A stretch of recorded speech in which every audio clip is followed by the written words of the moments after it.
Agar siz pensiyangizni bank kartasiga olsangiz, bu ma'lumot siz uchun juda muhim. Chunki karta orqali pensiya olish qulay bo'lgani bilan ayrim holatlarda pul kechikishi, karta bloklanishi bank komissiyasi. Noto'g'ri hisobga tushish, meros masalasi yoki firibgarlik kabi muammolar odamni ancha qiynab qo'yishi mumkin. Men bugun aynan shularni oddiy tilda hayotiy misollar bilan tushuntirib beraman. Bu mavzu faqat pensionerlarga emas. Ularning farzandlari, nevaralari va yaqinlariga ham tegishli. Shuning uchun hoziroq kanalga obuna bo'ling. Videoga like bosing va oxirigacha ko'ring. Chunki bitta e'tiborsizlik pensiya pulingizni vaqtida ola olmaslikka sabab bo'lishi mumkin. Avvallari ko'pchilik pensiyani naqd pul shaklida olardi. Pochtachi uyma-uy yurib tarqatardi yoki odamlar pensiya pulini ma'lum joydan borib olardi. Bu tizimning o'ziga yarasha qulay tomoni bor edi. Yoshi katta inson bankomat qidirib yurmasdi. Karta PIN kodini eslab qolishi shart emas edi. Pul qo'liga naqd berilardi. Lekin muammolari ham ko'p edi. Masalan, pul tarqatish kuni kechikardi. Ba'zan odam uyda bo'lmasa qayta kelishni kutardi. Ayrim joylarda navbat bo'lardi. Ba'zi hollarda hujjat tekshiruvlari cho'zilib ketardi. Hozir esa pensiyani bank kartasiga o'tkazish kengayib bormoqda. Buning asosiy sababi shuki, karta orqali to'lov ancha tez, shaffof va nazorat qilish oson. Pul pensiya tayinlangan odamning hisobiga tushadi. Odam istasa bankomatdan yechadi, istasa do'konda karta bilan to'laydi, istasa mobil ilova orqali kommunal xizmatlar, telefon, internet yoki boshqa to'lovlarni amalga oshiradi. Lekin men ekspert sifatida ko'p ko'rgan muammo shundaki, odamlar karta orqali pensiya olish tartibini to'liq tushunmaydi. Natijada oddiy narsadan katta muammo chiqadi. Masalan, pensioner kartasining muddati tugaganini bilmaydi. Pensiya tushgan bo'ladi, lekin karta ishlamaydi yoki karta yo'qoladi. Odam darhol bankka murojaat qilmaydi. Keyin xavotir boshlanadi. Yoki farzandi onasining kartasidan pul yechib yuradi. Lekin onasi vafot etgandan keyin ham kartadan pul ishlatilsa, bu huquqiy muammo keltirib chiqarishi mumkin. Shuning uchun bugun men karta orqali pensiya oladigan har bir kishi bilishi shart bo'lgan masalalarni batafsil tushuntiraman. Birinchi muhim masala pensiya kartiga tushgani bilan. U avtomatik ravishda hech kim tegmaydigan pul degani emas. Siz kartangizni, PIN kodingizni, SMS xabarnomangizni va bank ilovangizni himoya qilishingiz kerak. Chunki karta bu sizning hamyoningiz. Farqi shundaki, oddiy hamyon cho'ntakda bo'ladi. Karta esa bank tizimiga ulangan. Agar siz PIN kodni kartaning orqasiga yozib qo'ysangiz, bu xuddi uy kalitini eshik ustiga ilib qo'ygan bilan bir xil. Hayotiy mushkul keltiraman. Bir otaxon har oy 1 million 200 ming so'm pensiya oladi. Kartasini doim qo'shnisining o'g'liga berib bankomatdan yechib kel deydi. Birinchi oy hammasi joyida bo'ladi, ikkinchi oy ham. Keyin bir kuni otaxon kartada pul kam qolganini sezadi.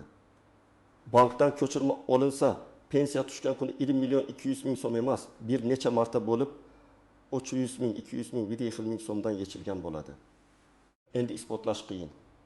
PIN kodni o'zi bergan, kartani o'zi topshirgan. Shuning uchun men doim aytaman, kartani imkon qadar o'zingiz ishlating. Agar yordam kerak bo'lsa, faqat ishonchli yaqin qarindosh bilan va har bir operatsiyani tekshirib boring. Ikkinchi masala, karta muddati. Har bir bank kartasining amal qilish muddati bor. Odatda karta yuzasida oy va yil ko'rsatiladi. Masalan, 1826 deb yozilgan bo'lsa, bu karta 2026 yil avgust oyigacha amal qiladi degani. Muddati tugagan, karta orqali do'konda to'lov qilish, bankomatdan pul yechish yoki ayrim operatsiyalarni bajarish imkonsiz bo'lishi mumkin. Pensiya hisobga tushishi mumkin, lekin karta bilan undan foydalana olmaysiz. Bunday vaziyatda bankka borib, kartani qayta chiqarish kerak bo'ladi. Uchinchi masala bankni o'zgartirish. Ayrim pensionerlar pensiya faqat bitta bankka tushishi kerak deb o'ylaydi. Amalda esa pensiyani qaysi bank kartasiga olish tartibi hududidagi amaliyot. Banklar bilan ishlash tizimi va tegishli tashkilotlar tartibiga bog'liq bo'lishi mumkin. Agar siz boshqa bank kartasiga o'tkazmoqchi bo'lsangiz, oldin pensiya bilan shug'ullanuvchi tashkilotga yoki mahalliy pensiya bo'limiga murojaat qilishingiz kerak. U yerda sizga qaysi ariza, qaysi rekvizit, qaysi hujjat kerakligini aytishadi. Eng to'g'ri yo'l. Taxmin bilan ish qilmaslik, rasmiy joydan aniqlashtirish. 4-masala SMS xabarnoma. Men pensiyani kartaga oladigan har bir odamga SMS xabarnomani yoqtirish maslahat beraman. Nega? Chunki pul tushumi qancha tushdi? Qachon yechildi? qayerda sarflandi, darhol bilasiz. Masalan, sizning kartangizdan 500 ming so'm yechildi.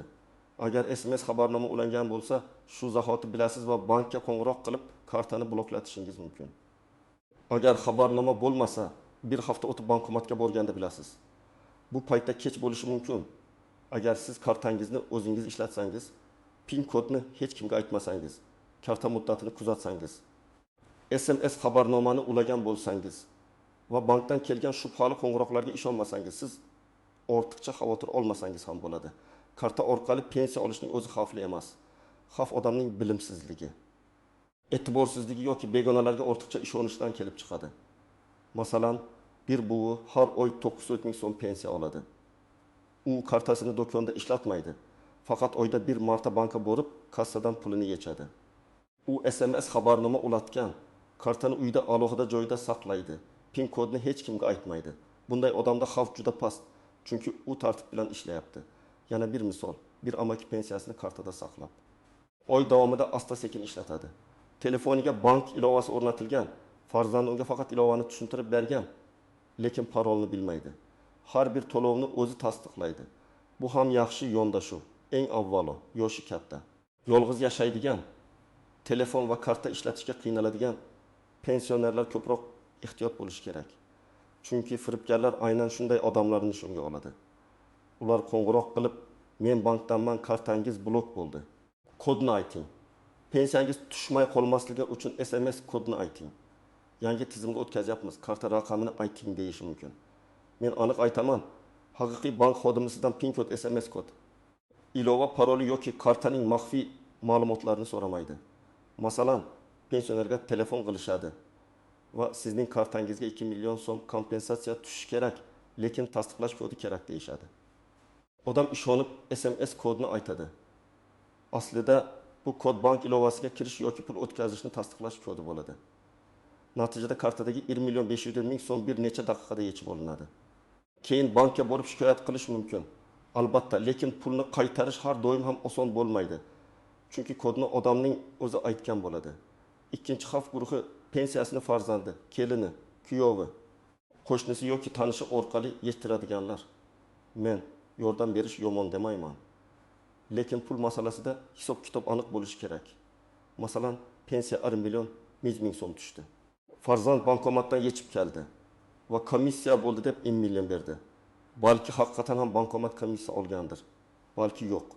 Buni aniqlash uchun chekni so'rash, SMSni ko'rish yoki bank ko'chirmasini olish kerak. Ishonch yaxshi, lekin nazorat undan ham yaxshi. Uchinchi xavf guruhi kartasida kredit, qarzdorlik yoki aliment bilan bog'liq masalasi bor insonlar. Ayrim hollarda bank hisob varag'iga tushgan pul bo'yicha ushlab qolishlar. Ijro hujjatlari qarzdorlik bilan bog'liq cheklovlar bo'lishi mumkin. Bu masala nozik. Pensiya ijtimoiy to'lov bo'lsa-da, har bir holat alohida ko'riladi. Agar sizning kartangizdan tushunarsiz ushlab qolish bo'layotgan bo'lsa, darhol bankdan ko'chirma oling. Keyin pensiya bo'limi yoki majburiy ijro organi bilan aniqlashtiring. O'zi shunaqa ekan deb jim yurish to'g'ri emas. Endi ko'pchilik bilmaydigan nozik jihatlarga o'tamiz. Birinchi nozik masala. Pensiya qachon tushadi? Odamlar ko'pincha har oyning aynan 5 kuni tushishi kerak deb o'ylaydi. Amalda to'lov sanasi hudud, bank moliyalashtirish grafigi va dam olish kunlariga qarab farq qilishi mumkin. Agar to'lov kuni yakshanba yoki bayramga to'g'ri kelsa, pul oldinroq yoki keyinroq tushishi ehtimoli bor. Shuning uchun bir kun kechiksa, vahima qilish shart emas. Lekin bir necha kun o'tsa, albatta aniqlashtirish kerak. Ikkinchi nozik masala, kartaga pul tushgani bankomatda darhol naqd bo'ladi degani emas. Ba'zan bankomatda naqd pul tugagan bo'ladi. Bu pensiya tushmadi degani emas. Masalan, kartangizda 20 million so'm bor, lekin bankomat mablag' yetarli emas yoki operatsiya bajarilmadi deyish mumkin. Bu holatda boshqa bankomat, bank kassasi yoki do'konda karta orqali to'lov qilish imkoniyatini tekshirib ko'ring. Eng to'g'risi SMS yoki bank ilovasidan balansni ko'rish. Uchinchi nozik masala, karta yo'qolsa vaqt yo'qotmaslik kerak. Balki uyda qolgandir. Ertaga qidiraman deb yurmang. Agar karta yo'qolgan bo'lsa, darhol bankning aloqa markaziga qo'ng'iroq qilib bloklatish kerak. Keyin bankka borib yangi karta chiqarasiz. Agar eski kartani topib olsangiz ham u bloklangan bo'lsa, bank bilan maslahatlashma ishlatishga urinmang. Chunki xavfsizlik birinchi o'rinda turadi. 4-nozik masala pensioner vafot etgandan keyin karta va pensiya puli. Bu juda muhim. Agar inson vafot etsa, uning kartasidan pul yechish yoki ishlatish masalasi huquqiy tartib bilan hal qilinishi kerak. Yaqinlari bu baribir otamning puli edi deb o'ylab, kartadan pul yetsa, keyinchalik muammo chiqishi mumkin. Meros, oxirgi to'lov, ortiqcha to'langan pensiya, daf nafaqasi kabi masalalar alohida tartibda ko'riladi. Shuning uchun bunday vaziyatda bankka va pensiya organiga rasmiy murojaat qilish kerak. Hissiyot bilan emas, hujjat bilan ish qilish zarur. 5-nozik masala karta boshqa odam nomida bo'lmasligi kerak. Pensiya odatda pensionerning o'z nomidagi hisobga tushishi kerak. O'g'limning kartasiga tushirib beringlar. Men o'zim ishlatmayman degan yondashuv har doim ham to'g'ri va rasmiy bo'lavermaydi. Agar pensioner o'zi bora olmasa, nogironligi bo'lsa yoki sog'lig'i sababli harakatlana olmasa ishonchnoma. Vakillik yoki boshqa qonuniy tartiblar orqali masalani hal qilish kerak. Bu nafaqat tartib uchun, balki pensionerning huquqlarini himoya qilish uchun ham kerak. Ayrim holatlarda pensioner kartaga emas, boshqa shaklida pensiya olishni xohlashi mumkin. Bunday vaziyatda u o'z hududidagi mas'ul tashkilotga murojaat qilib, mavjud tartibni aniqlashi kerak. Men bu yerda bitta narsani ta'kidlayman. Hamma shunday olayapti. Demak, men ham majburman deb o'ylamang. Sizning holatingiz alohida bo'lishi mumkin. Masalan, uzoq qishloqda yashaysiz, bankomat yo'q, sog'lig'ingiz sababli bankka bora olmaysiz, telefon ishlata olmaysiz. Bunday holatda rasmiy murojaat qilib, qulay yechim so'rash kerak. Yana bir istisno, ishonchnoma orqali pensiya olish. Agar pensionerning o'zi bankka bora olmasa, notarial ishonchnoma orqali yaqin kishisi yordam berishi mumkin. Lekin ishonchnoma muddati, vakolat doirasi va bank talablarini aniq bilish kerak. Masalan, ishonchnomada faqat hujjat topshirish vakolati yozilgan bo'lsa, pul yechish mumkin bo'lmasligi mumkin. Yoki ishonchnoma muddati tugagan bo'lsa, bank operatsiyani rad etadi. Shuning uchun hujjat yozdirayotganda pensiya mablag'larini olish, bank hisob varaqlari bo'yicha operatsiyalarni bajarish kabi vakolatlar to'g'ri kiritilganiga e'tibor bering. Yana bir muhim holat, pensioner chet elga vaqtincha ketgan bo'lsa, bunday vaziyatda pensiya to'lovlari, kartadan foydalanish, xalqaro operatsiyalar, valyuta konvertatsiyasi va bank cheklovlari bo'yicha oldindan aniqlashtirish kerak. Odam chet elga ketadi, keyin kartasi ishlamay qoladi yoki bank ilovasiga kira olmaydi. Telefon raqami O'zbekistonda qolgan bo'ladi, SMS kod kelmaydi. Natijada o'z pulidan foydalana olmay qoladi. Shuning uchun uzoq muddatga ketishdan oldin bankka kirib, telefon raqami ilova, karta turi va foydalanish imkoniyatlarini tekshirdirish kerak. Men amaliyotda eng ko'p uchraydigan xatolarni alohida sanab o'tmoqchiman. Birinchi xato, PIN kodni qog'ozga yozib karta bilan birga saqlash. Bu juda xavfli. Agar karta yo'qolsa, uni topgan odam darhol pulni yechib olishi mumkin. PIN kodni eslab qolish qiyin bo'lsa, uni kartadan alohida begona tushunmaydigan tarzda saqlash kerak. Lekin eng yaxshisi o'zingiz eslab qoladigan raqam tanlash. Ikkinchi xato, telefon raqamini yangilamaslik. Ko'p pensionerlar bankka eski raqamni bog'lab qo'ygan bo'ladi. Keyin SIM karta yo'qoladi. Raqam boshqa odamga o'tadi yoki ishlamay qoladi. Bank xabarlar o'sha raqamga ketaveradi. Bu xavfsizlik uchun ham, qulaylik uchun ham yomon. Agar telefon raqamingiz o'zgarsa, bankka borib darhol yangilang. Uchinchi xato, bankomat chekini tashlab yuborish. Har doim chek olish shart emas, lekin muammo bo'lsa, chek juda kerak bo'ladi. Masalan, bankomat pulni bermadi, lekin hisobdan yechildi. Bunday holatda chek, vaqt, bankomat manzili va summa muhim dalil bo'ladi. Agar chek chiqmasa, kamida bankomat joylashgan manzilni, vaqtni va operatsiya summasini yozib qo'ying. 4-xato, bankdanman degan har qanday odamga ishonish. Firibgarlar juda muloyim gapiradi. Hatto sizning ismingizni bilishi ham mumkin. Ular shoshiltiradi. Hozir aytmasangiz kartangiz yopiladi, pensiyangiz qaytib ketadi, jarima bo'ladi deydi. Esda tuting, shoshiltirish firibgarning eng asosiy quroli. Agar qo'ng'iroq shubhali bo'lsa, gapni to'xtating. Telefonni qo'ying va o'zingiz bankning rasmiy raqamiga qo'ng'iroq qiling. Endi aniq nima qilish kerakligini bosqichma-bosqich aytaman. Birinchi qadam, kartangizning amal qilish muddatini tekshiring. Karta yuzasidagi oy va yilga qarang. Agar muddati tugashiga 1-2 oy qolgan bo'lsa, bankka borib yangi karta chiqarish tartibini so'rang. Oxirgi kungacha kutmang. Chunki pensiya tushadigan paytda karta ishlamay qolsa, ortiqcha asob bo'ladi. Ikkinchi qadam, SMS xabarnoma yoki bank ilovasini tekshiring. Agar SMS xabarnoma ulanmagan bo'lsa, bankka borib ulang. Agar mobil ilovadan foydalansangiz, parolingizni hech kimga aytmang. Ilovaga kirish uchun barmoq izi yoki yuz orqali tasdiqlash imkoniyati bo'lsa, undan foydalaning. Lekin telefonni ham ehtiyot qiling. Telefon yo'qolsa, bu ham karta xavfsizligiga ta'sir qilishi mumkin. Uchinchi qadam, kartangiz bo'yicha bank ko'chirmasini vaqti bilan tekshirtiring. Ayniqsa, pul kamayayotgandek tuyulsa, darhol bankdan oxirgi operatsiyalar ro'yxatini oling. Masalan, siz 1 million 300 ming so'm pensiya olasiz. Lekin oy oxirida har doim kutilgandan kam qoladi. Balki komissiyalar bor, balki avtomatik to'lov ulangan, balki kimdir foydalanayotgan bo'lishi mumkin. Ko'chirma hammasini ko'rsatadi. 4-qadam, agar pensiya tushmasa, tartib bilan harakat qiling. Avval balansni tekshiring. Keyin bankka murojaat qiling. Mening pensiya to'lovim tushganmi? Hisobda harakat bormi deb so'rang.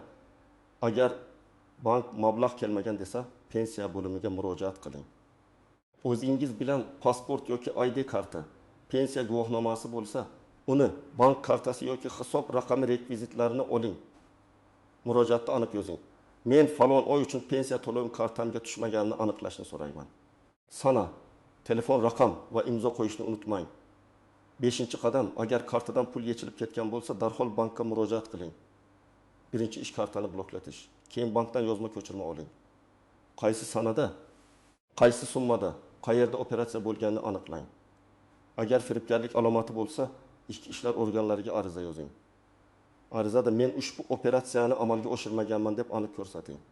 SMS xabarlar, qo'ng'iroq raqamlari, chek, bank ko'chirmasi bo'lsa, barchasini ilova qiling. 6-qadam, agar pensioner o'z harakatini olmasa, qonuniy vakillik masalasini hal qiling. Notariusga murojaat qilib, ishonchnoma rasmiylashtirish mumkinligini so'rang. Bunda pensionerning shaxsi, roziligi va sog'lig'i bilan bog'liq talablar bo'lishi mumkin. Bankka ham oldindan boring va qanday ishonchnoma qabul qilasizlar? Qaysi vakolatlar yozilishi kerak deb so'rang. Shunda keyin bankda rad javobi olish xavfi kamayadi. 7-qadam, oilada ochiq kelishuv qiling. Agar farzand pensionerga yordam berib pul yetsa, har safar summa, sana va qo'llikni aytib tursin. Bu ishonchsizlik emas, bu tartib. Masalan, ona bugun 1 million 100 ming so'm tushibdi. 1 million yechdim. 100 ming kartada qoldi. Mana chek desa hech qanday savol qolmaydi. Pul masalasida aniqlik oilaviy tushunmovchiliklarning oldini oladi. Agar muammo bank operatsiyasi bilan bog'liq bo'lsa, avvalo bankka murojaat qilasiz. Masalan, karta ishlamayapti, bankomat pul bermadi, balans noto'g'ri ko'rinmoqda, karta bloklangan, SMS kelmayapti. Bunday masalalarni bank hal qiladi. O'zingiz bilan ID karta yoki pasport, bank kartasi, telefon raqam va muammo bo'yicha ma'lumotlarni olib boring. Agar muammo pensiyaning tayinlanishi miqdori, qayta hisoblanishi yoki umuman tushmasligi bilan bog'liq bo'lsa, pensiya bo'limiga murojaat qilasiz. Masalan, pensiya miqdori kamaygan, yangi oy uchun to'lov kelmagan, hujjat talab qilinyapti, bank rekvizitini almashtirmoqchisiz. Bunday holatda bank faqat hisob harakatini ko'radi, lekin pensiyaning nega kam yoki ko'p hisoblanganini pensiya organi tushuntiradi. Agar firibgarlik bo'lsa, bank bilan birga huquqni muhofaza qiluvchi organlarga ham murojaat qilasiz. Vaqtni bo'y bermang, chunki firibgarlar pulni tezda boshqa hisobga o'tkazib yuborishi mumkin. Siz qanchalik tez ariza bersangiz, mablag' harakatini to'xtatish yoki izini aniqlash imkoniyati shunchalik yuqori bo'ladi. Pensiyani kartaga olish zamonaviy, qulay va ko'p holatda foydali. Lekin qulaylik bilan birga mas'uliyat ham keladi. Men bugun tushuntirgan eng asosiy qoida shuki, kartangizni hamyoningizdek asrang, pin kodni hech kimga bermang, SMS kodni aytmang, karta muddatini tekshiring, pul tushmasa yoki yechilib ketsa, darhol rasmiy murojaat qiling. Eng muhimi, boshqalar shunday dedi degan gapga emas, bank va pensiya organining rasmiy javobiga tayaning. Agar siz yoki yaqinlaringiz pensiyani kartaga olsa, bu videodagi maslahatlarni albatta ularga ham tushuntiring. Kommentariyada yozing. Siz pensiyani kartaga olasizmi? Qanday muammoga duch kelgansiz? Pul vaqtida tushadimi yoki kechikishlar bo'ladimi? Fikringiz boshqalarga ham foyda beradi. Videoga like bosing. Kanalga obuna bo'ling va bildirishnomani yoqib qo'ying. Men esa keyingi videolarda ham pensiya, nafaqa, bank kartalari va fuqarolarning huquqlari bo'yicha eng kerakli ma'lumotlarni oddiy tilda tushuntirib boraman.